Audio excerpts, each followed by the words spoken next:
প্রায় 3 দিন যাবৎ না খায় রয়েছি, কাছে নাই টাকা, বাসায় নাই কোনো সবজি, নাই কোনো মাছ।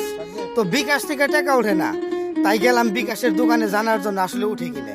পরে এই ভাইয়ের বিকাশের দোকানে যে জিজ্ঞেস করলাম, ভাই 1000 টাকা উঠানো যাবো? ভাই বললো হ্যাঁ উঠানো যাবো। কে বলছে বিকাশ থেকে টাকা উঠানো যায় না? আপনি 1000 উঠাইতে পারবেন, কিন্তু সেন্ড মানি করতে হবে। পরে আমি সরাসরি সেন্ড মানি অপশন বেছে নিলাম। তারপর ভাইয়ের নাম্বারটা উঠালাম, ভাইয়ের নাম্বারটা উঠাইয়া আস্তে আস্তে আস্তে আস্তে 1000 টাকা আমি লিখলাম। এই দেখেন কিভাবে লিখি। 1000 টাকা লেখার পর চাপ দিয়ে ধরলাম, ঘুষ করে তার অ্যাকাউন্টে টাকা চলে গেল। তারপর সে আমাকে তার ক্যাশ থেকে সুন্দর করে টাকাগুলো বের করে আমার হাতে দিল। পরে আমার সাথে আছে পাকুলার সেলিব্রিটি শাওন ভাই। তো শাওন ভাইকে নিয়ে গেলাম মাছ বাজারে। মাছ বাজারে যাই প্রথমে ধরলাম ইলিশ মাছ। তো শাওন ভাইকে বললাম দেখেন তো কেমন।